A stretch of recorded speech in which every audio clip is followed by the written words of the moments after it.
When you don't have your own memories, it's like, did I make this up? Is this really true? What isn't true? I am a child survivor. My name is Marie Kaufman.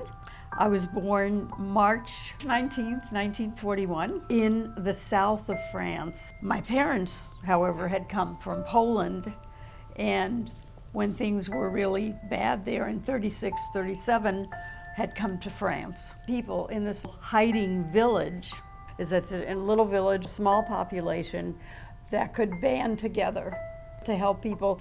They are actually the ones that told me my story. I was 55 years old when I really learned the full story in 1996, and I wrote a letter to the mayor of this little village, and I said, here are the names of the two families and their children who saved us during the war, and I wonder, are they still alive?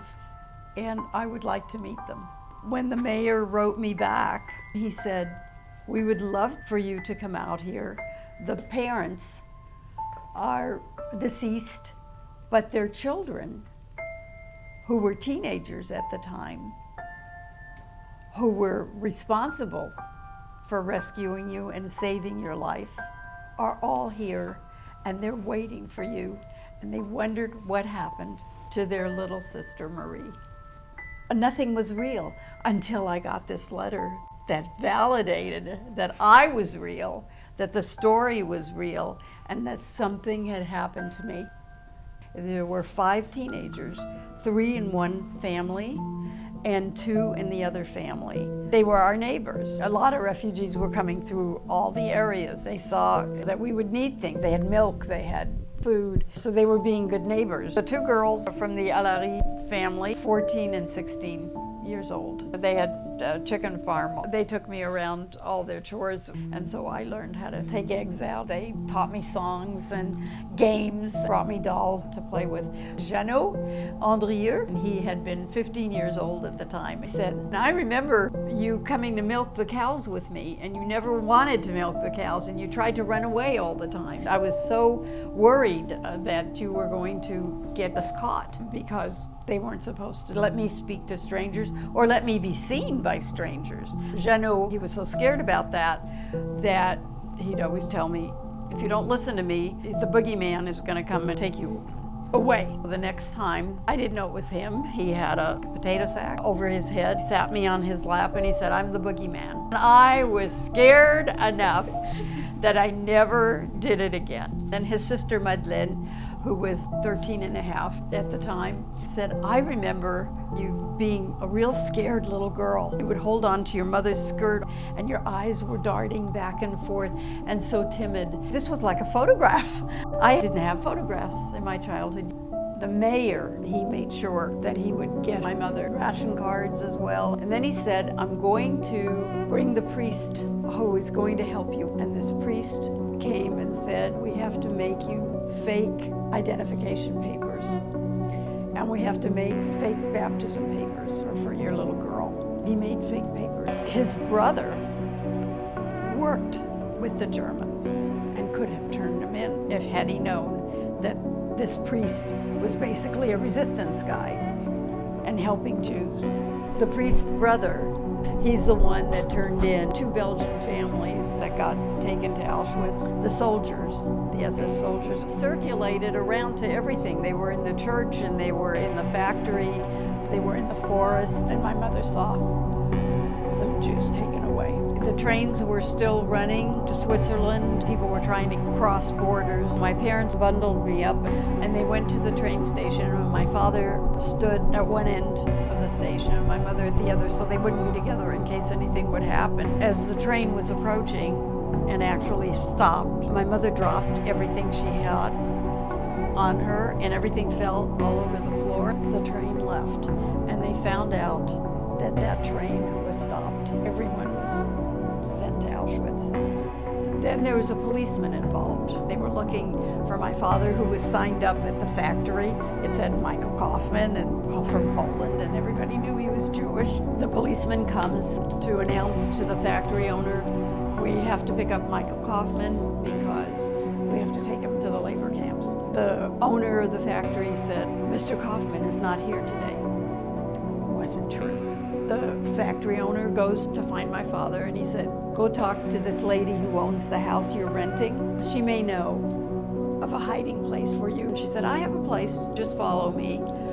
And they followed her for about 4 miles from the house, where there was a great big canyon wall is where she was going to show him where he could hide.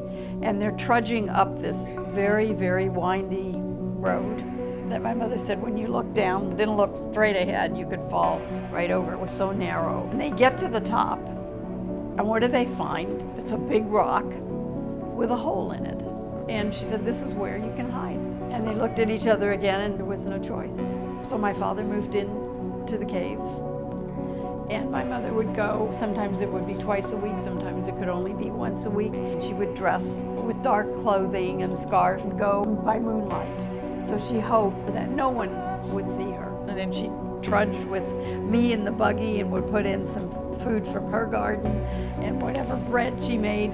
And she would come back at 3 in the morning before the sun would come up so she wouldn't be seen. Until it got snowy and slippery, he had to come home and hide.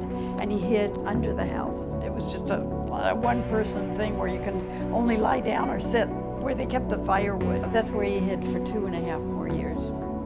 And it's because he was under the house, he snuck into the regular house to play with me and see me. And guess what? My mother gets pregnant. In the meantime, my father's hiding, and then this policeman that I told you about coming around every day, because it was his job, under the orders of the Nazis, to go find my father. And every day he would knock on the door, and "Where's your husband?" And she would say, "Well, you know, he left for the concentration camp." The policeman, you know, would take off his hat and bow and leave.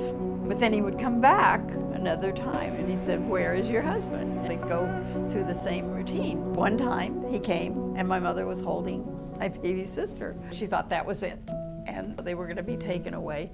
And he left. Never, ever, not once, searched the house, searched the back of the house, under the house, anywhere. So he was kind of part of this same quiet resistance, because it wasn't like anybody talked about, you do this and you do that. There's a time sometimes when there's an order you can't follow, and you have to know when that is. That's a good question to ask yourself.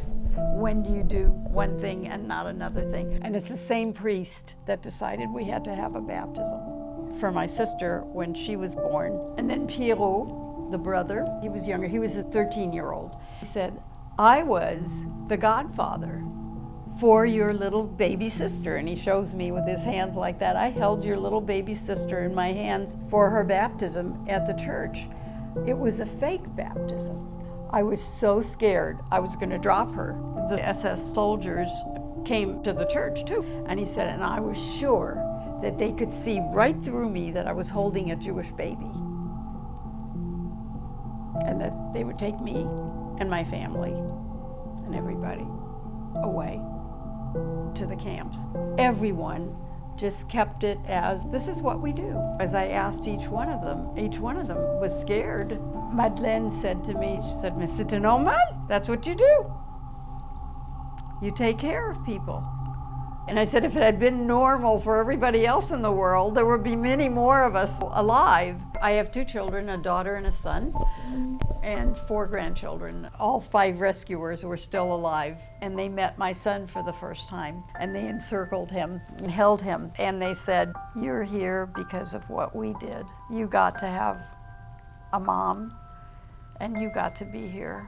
Now that you've heard my story, you are my witness. When we're not here to tell it anymore, that's your job to remember and to pass it on,